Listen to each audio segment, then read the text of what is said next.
একটা কথা জানো কি, কারুর গায়ে কাদা ছেটানোর জন্য কিন্তু সেই কাদাটা কিন্তু তোমাকেও ধরতে হয়। তাহলে সবার আগে কার হাতটা নোংরা হয়, মানে কার গায়ে সবার আগে কাদাটা লাগে বলো তো? নিজের গায়ে। এই কথাটা বলার কারণটা একটু পর বলছি, তার আগে সকালটা শুরু করি। হ্যালো এভরিওয়ান, আমি বৃষ্টি, আমার আরেকটি নতুন ব্লগে তোমাদেরকে অনেক অনেক ওয়েলকাম। আর এখন তো বুঝতেই পারছো অনেকটাই সকাল, মানে অনেকটা সকালেই উঠেছি, ভোরে উঠেছি সরি। এটা আমার টিফিন বানানো হচ্ছে, মানে যেটা নিয়ে যাবে সেটা। তো আগের দিনকে বলেছিল যে পরোটা নিয়ে যাবে, তো সেই কারণে এখানে পরোটা করা হচ্ছে, তাও আবার 3 কোনা পরোটা। তো সেই কারণে এখন বেলাবেলি স্টার্ট হচ্ছে। আর যা ঠান্ডা পড়েছে গো, চারিদিক যেন অন্ধকার, 9টার সময়ও কুয়াশায় ঢেকে রয়েছে চারিদিক, এমন অবস্থা। তো সেইখানে বুঝতেই পারছো অত সকালে উঠে করা মানে। আর এখন মোটামুটি আমি 3 কোনা পরোটা ভালোই পারি করতে, আগে একদমই পারতাম না। 3 কোনাটা 3 কোনা থাকতো না, অন্য কোনা হয়ে যেত। কিন্তু এখন দেখো বেশ হচ্ছে 3 কোনাটা।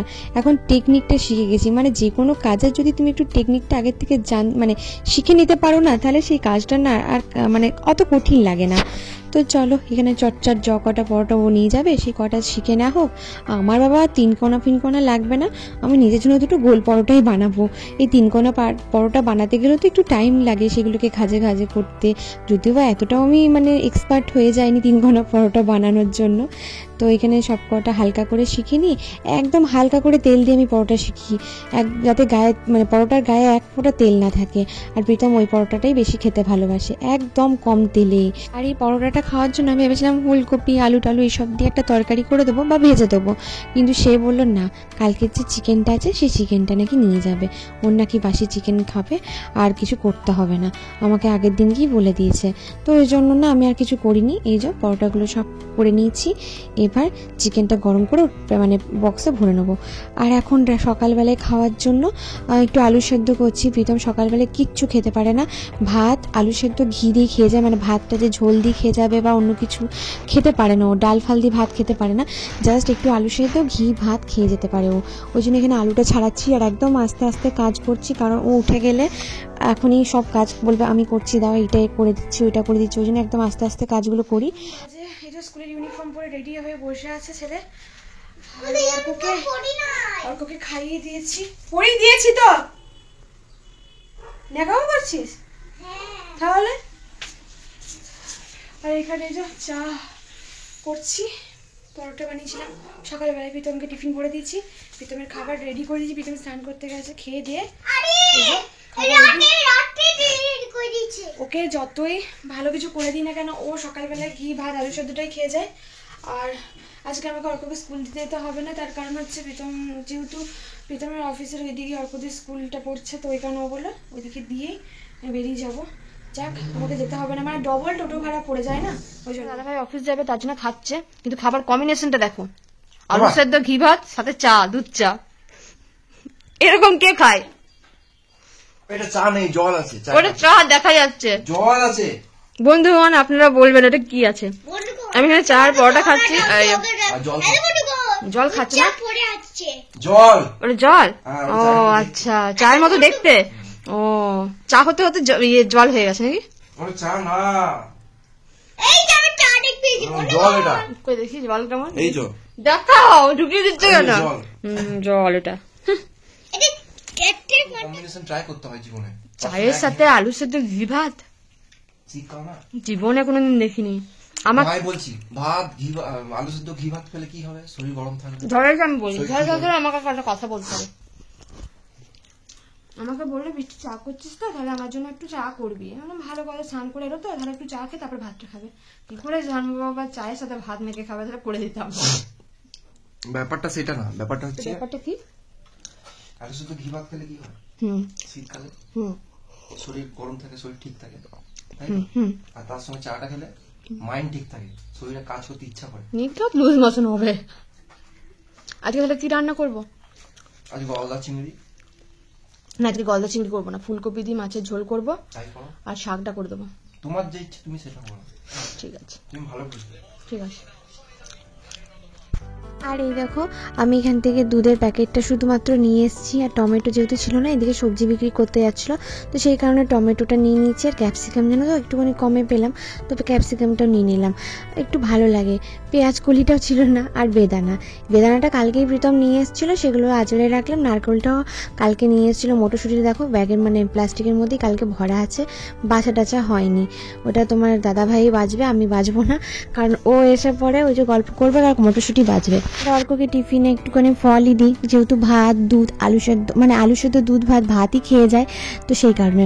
তো এই ছিল বাজার। তারপরে যে বিছানাটাকে গুছিয়ে নিচ্ছি, আমাকেই তো অর্ককে নিয়ে আসতে হবে, যাওয়ার সময় দিয়ে আসলে নিয়ে আসাটা এতটা প্রবলেম হয় না। এই ইউটিউবে জবের থেকে এসেছি, আমি সবার কাছ থেকে এত ভালোবাসা পেয়েছি তোমাদের কাছে যে কিছু বলার নেই। হ্যাঁ, অনেকের মনে অনেক প্রশ্ন আসে, সেই প্রশ্ন থেকে অনেকে অনেক কিছু জিজ্ঞেস করো, আমাদের জানার সত্যিকারে মানে জিজ্ঞেস করার একদম অধিকার আছে, কিন্তু কি বলতো সব কিছু তো আর সোশ্যাল মিডিয়াতে শেয়ার করা যায় না, সেই কারণে অনেক কিছু কথা হয়তো বলে উঠতে পারি না। আর প্রীতমও খুব একটা পছন্দ করে না। আর যদি আমি আমার লাইফ স্টোরি শেয়ার করি না, আমি জানি এই চ্যানেলটা আমার 1 মাসের মধ্যে উঠে যাবে, খুব ভালোভাবে উঠে যাবে, সেটাও আমি জানি, কিন্তু আমি চাই না। বরাবর আগে যেরকম আমি জীবনযাপন পার করেছি সেই জীবনযাপনটাকেই দেখিয়েছি তোমাদেরকে, আর এখন যেভাবে জীবনযাপন চালাচ্ছি সেইটাও তোমাদের সাথে শেয়ার করছি। তার জন্য আমার একটু লজ্জা নেই। কেন বলো তো, একটা ভালো জায়গা থেকে এসে হট করে এরকম রয়েছি, তো সেটার জন্য আমার খারাপ লাগে না কোনো রকম কিছু। আগেও তোমরা আমাকে খুব পজিটিভলিভাবে নিয়েছো, এখনও খুব পজিটিভলিভাবেই নিয়েছো। এই চ্যানেলটা যখন খুলি তখন একজন আছেন, যার নামটা আমি আর নিচ্ছি না, তেনার প্রচণ্ড সমস্যা আমাকে নিয়ে, আমি কোনোদিনও এই বিষয়টা নিয়ে কথা বলিনি, বাট আজকে মনে হলো একটু বলা দরকার ওনাকে, যে সব মেয়েরা সবসময় সমান হয় না। তেনার আগে আমাকে সমস্যা ছিল যে আমি কি এমন কাজ করি যেটাতে আমার চলে যায় সংসার, আর এখন তেনার সমস্যা হচ্ছে যে মানে ওনার অ্যাকচুয়ালি সমস্যা হচ্ছে আমাকেই নিয়ে না, আমি যে ভালো থাকছি সব রকম সিচুয়েশনে নিজেকে হ্যান্ডেল করে নিতে পারছি, ওটাই ওনার সমস্যা। উনি অ্যাকচুয়ালি আমাকে দেখতে পারেন না। আগে ওনার মানে কমেন্টে বেশিরভাগটাই থাকতো কি এমন কাজ করে যে অফিসে বসে বসে কাজ দেয়। আচ্ছা, আপনার হাজব্যান্ড তো কাজ করে, তো আপনার হাজব্যান্ডকে একটু জিজ্ঞেস করবেন না, এরকম বহু কাজ আছে যারা কিন্তু যেসব মেয়েরা বাড়ি থেকে বসে বসে কাজ পায়। এমন অনেক মেডিকেল শপ বা অনেক কিছু শপ থাকে যেখানে শুধুমাত্র ল্যাপটপটা প্রোভাইড করে দেয়, এমনকি ওদের যে বিলিং যেটা থাকে সেটা প্রত্যেক মাসে যদি ওটাকে ল্যাপটপের মধ্যে আপলোড করতে হয়, অ্যান্ড তারপরে মাসের শেষে ওই ল্যাপটপটা জমা দিয়ে সে টাকাটা পাওয়া যায়। এটা হয়, ঠিক আছে, একটু জেনে নেবেন না, এরকম অনেক অপশন আছে। আপনি আমার থেকে কতটা বয়সে বড় বা ছোট সত্যিই জানি না, কিন্তু একটা কথা বলছি, কারণ কোনো মেয়ের গায়ে যখন কাদা ছুড়বেন না, তখন সবার আগে কিন্তু কাদাটা আপনাকেই ধরতে হবে। তো কোনো কাউকে না জাজ করার আগে অন্তত আগে পিছিয়ে একটুখানি জেনে নেবেন। কোথাও এমন নেই যেখানে আপনাকে ফ্রিতে বসে বসে টাকা দেবে, ঠিক আছে? আর এমনও নয় যে প্রত্যেকটা মেয়েকে নিজের একা সংসার চালাতে গেলে খারাপ রাস্তায় বাঁচতে হবে। এটা আপনাদের মতো কিছু মানুষের মেন্টালিটির দোষ, যেটা ভেবে বসেন যে নোংরা পথে গেলেই মানুষ টাকা রোজগার করে। আপনি একটু চেষ্টা করে দেখুন না, অনেক ইনকাম সোর্স পেয়ে যাবেন, শুধু চেষ্টাটা থাকতে হবে আপনার মধ্যে। আসলে চেষ্টা জিনিসটা নেই বলে হয়তো আপনি বুঝতে পারছেন না এরকম বড় বসে বসে কাজ পাওয়া যায়। এটা ছিল আমার আগের ভিডিওর কমেন্টগুলো রিপ্লাই। আর এখন রিসেন্ট ভিডিওতে উনি এখন কমেন্ট করেন যে হ্যাঁ, আগে তো সোয়াপ করেই টাকা পেয়ে যেত, অন্যের টাকায় ফুটানিগিরি করে। উনি এমনভাবে কমেন্টগুলো করছেন না, মনে হচ্ছে ওনার কাছ থেকে আমি প্রচুর লাখ টাকা ধার নিয়ে আমি আমার সংসারটা আগে চালাতাম বা ফুটানিগিরিগুলো মারতাম। আমি আগে যা কিছু করেছি আমার ঘরের কাজকর্ম দেখিয়েছি, স্বাভাবিক ঘরের কাজকর্ম দেখালে তো ঘরের জিনিসগুলো দেখাতে হবে, তাই না? তো সেই জায়গাটা ওনার মনে হয়েছে ওইটা নাকি আমি ফুটানিগিরি করেছি। আসলে একটা মানুষের মধ্যে নেগেটিভ কিছু খুঁজে না পেলে মানে যা হয়, মানে আসলে মুখে বলতে আর কমেন্ট লিখতে তো আর টাকা লাগে না, টাকা লাগলে অবশ্যই মানুষ না ভেবে চিনতে কমেন্টগুলো করতো যে হ্যাঁ এই কমেন্টটা করবো, 1 টাকা নষ্ট করবো, অবশ্যই করতো। আর যদি ফুটানিগিরি মেরেও থাকি অন্যের টাকায়, তাতে যে ওনার কিসের এত সমস্যা হচ্ছে আমি সত্যি বুঝতে পারছি না। চ্যানেলটা খোলার পর থেকে ওনার একটা ভালো কমেন্ট আমি কোনোদিন দেখিনি, যে না বাচ্চাটাকে নিয়ে আমার বাচ্চাকে নিয়ে একটু ভালো কমেন্ট করলো বা কোনো কাজের প্রশংসা করলো। ওনার কাজই হচ্ছে খুদ ধরা, মানে উনি এসেছেনই মনে হয় প্রত্যেকটা ইউটিউবারকে ছোট করার জন্য। যাই হোক, ওনার নামটা বলে আর ওনাকে সেলিব্রিটি ফিলিং করালাম না, তো যাই হোক বাদ দাও। আমি এখানে সবজি টবজি কাটছি, এবার রান্না চাপাবো, ফুলকপি আলু মাছ দিয়ে একটু ঝোল করব, আর সাথে একটু বেগুনটাকে বেসন দিয়ে ভাজবো, আর সর্ষে শাক এনেছিলাম সেই সর্ষে শাকটা করবো।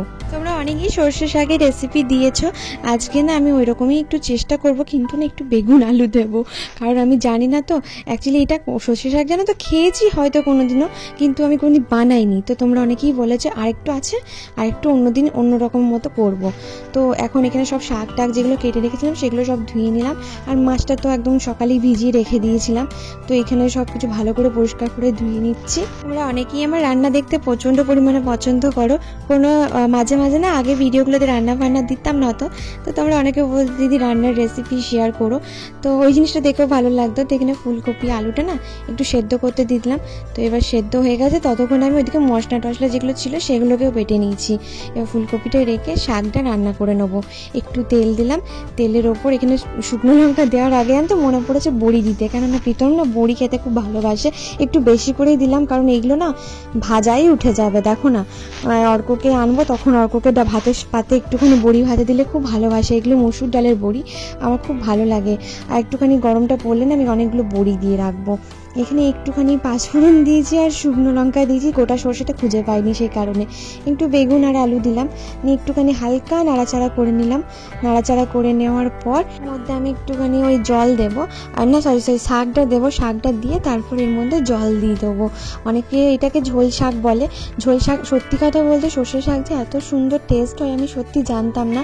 মানে আমি জানতাম তেতো হয় তো খেতে ভালো লাগবে না, এমনিতেও তেতো শাক আমি খাই। আর ওইদিকে অর্ক দেখো স্কুল থেকে চলে এসছে, ওকে এক ফাঁকে আমি গিয়ে ঠিক নিয়ে এসেছি স্কুল থেকে। তো এরপর এটাকে আমি ঢাকা দিয়ে হতে দেবো। নুন মিষ্টি পরিমাণ মতো দিয়ে দিয়েছি, একটু হলুদও দিয়েছি। এবার শাকটা এগুলো সব কিছু সেদ্ধ হয়ে গেলে একটু চালের গুঁড়ো দিয়ে দেবো। আমাকে একজন বলেছে চালের গুঁড়ো দিলে মানে শাকটা একটুখানি থকথকে হয়ে যায়, তো টেনে যায়, ভালো লাগে। তো সত্যি খেতে খুব ভালো হয়েছিল। তোমাদের রেসিপির মতনই হয়তো করলাম পুরোটা, কিন্তু একটু বেগুন আর আলু দিয়েছিলাম, এই যাও তফাৎ। তো খেতে কিন্তু খুব সুন্দর হয়েছিল। ব্যাস এখানে এটাকে একটুখানি ঝোলঝোল করে নামাবো। খুব ঝোলঝোল করে নামাবো না, আবার প্রীতম খেতে চাইবে না। উপর থেকে একটু বড়ি ছড়িয়ে দিলাম। খেতে খুব ভালো হয়েছিল। Thank you so much. তোমরা এরকমভাবে রেসিপি আমাকে শেয়ার করো, যেগুলো পারি না, তো ভালো হবে আমারও রান্নাবান্না এগুলো শেখার। তো এই যে হয়ে গেছে এটা সর্ষে শাকটা। এরপর করব মাছের ঝোলটা। এবার একটু বেশি করে তেল দেবো, তার কারণ বেগুনটাও এর সাথেই ভেজে নেবো, আর ফুলকপি টুলকপি এগুলো তো ভেজে ভেজে করবো, সেই কারণে। প্রীতমকে একটুখানি ঝোল ঝাল দিয়ে দাও। আমার না মানে অন্য কিছু মাছের রেসিপি খেতে ইচ্ছে করলেও খেতে পারি না, তার কারণ হচ্ছে প্রীতম খুব একটা পছন্দ করে না মাছের ঝোল। মানে ও ঝোল জিনিসটা এত পছন্দ করে না যে কিছু বলার নেই। তো এখানে মাছটাকেও ভেজে নিয়েছি। বাসি মাছ তো একটু কড়া করেই ভাজলাম, কারণ বাসি মাছ আমার এমনি ভালো লাগে না, তো ফ্রিজে মাছ রেখে খেতে। আমার টাটকা মাছ আনবো, টাটকা খাবো, কিন্তু এখানে তো সেটা সম্ভব নয়। অনেকটা দূরই বাজার, প্লাস প্রীতমের সময় হয় না প্রতিদিন বাজার করতে যাওয়া। স্বাভাবিক, প্রতিদিন বাজার করতে যাওয়া ওই সকালবেলায় বেরিয়ে যায়, তো সেই কারণে প্রতিদিন বাজার সম্ভব হয়ে ওঠে না। তো এখানে ফুলকপিগুলোকেও তুলে নিলাম ভেজে ভুজে। এবার বেগুনিটাকে করে নেবো। বেগুনি ঠিক না, ওই নুন হলুদ মাখিয়েছি, তার সাথে ওই জিরে আদা বাটা যেটা ছিল ওটা একটু দিয়েছি, সাথে একটুখানি ওই বেসন দিয়ে মাখিয়ে সবগুলোকে ভেজে তুলে নিলাম। এরপর পাঁচফোড়ন দিলাম, তেলের উপর পেঁয়াজ কুচি দিলাম, আর যে জিরে আদা বাটা ধনে বাটাটা রেখেছিলাম একটু হলুদ দিয়ে মিষ্টি নুন সব কিছু দিয়ে মশলাটাকে ভালো করে কষিয়ে নেবো। কষিয়ে নিয়ে ওই ফুলকপি আলু দিয়ে ভালো করে কষাবো, দিয়ে মাছটাকে একটুখানি ঝোলা ঝোলা করে নামাবো। খেতে না শীতের দিনে না মানে সব রকম সবজি দিয়ে মাছের ঝোল খুব ভালো লাগে। আমার আবার সব রকম সবজি দিয়ে ডালটাও খুব ভালো লাগে, ঝোলের থেকে ডালটা বেশি ভালো লাগে। সব রকম সবজি দিয়ে ভাত বলো আর রুটি বলো খুবই ভালো লাগে খেতে। আর আজকে আমার কড়াইটার অবস্থা দেখছো, মারাত্মক পুড়েছে। এইরকমভাবে পুড়ে গেলে কড়াই আমি কি করি সেটাই তোমাদেরকে দেখাবো। এই যে এখানে ঝোলটাও মোটামুটি হয়ে গেছে, মাছটা দিয়ে একটু নাড়াচাড়া করেই নামিয়ে নেবো। এবার যখন কড়াই খুব পুড়ে যায় না, আমি না এই টেকনিকটা ফলো করি, তোমাদেরকে দেখাচ্ছি। এই যে গরম কড়াইটা দেখছো, এই গরম কড়াইয়ের ওপর স্কচ ব্রাইট দিয়ে ঘষতে থাকি। ঘি হয় বলে কি গরমের মধ্যে তেল চিটটা ছাড়তে সব থেকে সুবিধা হয়। অনেকে বলবে আরও অনেক টিপস আছে, কিন্তু জানো তো আমার এটা সব থেকে সুবিধা মনে হয়। সাঁড়াশি দিয়ে ধরে থাকি তো ওই না হাত পোড়ার ভয়টা থাকে না। তবে তোমরা না পারলে করো না, ফালতু হাত ফাত পুড়ে গেলে তখন বলবো ও মা তোমার জন্য আমাদের হাত পুড়ে গেছে, একদমই করো না। আমার এটা সব থেকে সহজ মনে হয়, তো আমি এটা তাই করি। মানে আমাকে বেশি ঘষা মাজা করতে হয় না, একটুখানি হালকা মানে ডললেই না বেশ খুব সুন্দরভাবে উঠে যায়। এই যেহেতু জল দিয়ে দিলাম, দেখো পেছন দিকটা উঠতে চাইছে না। এবার অর্ককে একটু বিকালবেলায় চা বিস্কিট খাওয়াতে বসেছি। দেখো এখানে চা বিস্কিট খেয়ে টেয়ে আর না অর্ককে এবার বসাবো পড়তে, কারণ একবার বিকাল দিকে আমি পড়তে বসাই, আর প্রীতম এসে একবার মানে রাতের দিক করে একবার ওকে বসাই, কারণ দুজন মিলে না দেখালে হবে না। আর যেহেতু প্রীতম তো টিচার মানুষ ছিল, তো ওর পড়ানোর টেকনিকটা একদমই আলাদা, সেই কারণে ও একবার বসায়। আর ইংলিশটা প্রীতম, অঙ্কটা প্রীতম, এগুলোও দেখায়। তো এখানে একটুখানি পড়াশোনা করি। আর আজকের মতো ভিডিওটা এখানেই শেষ করলাম। কাল আবার নতুন ভিডিও দেখা হবে। টাটা সকলকে।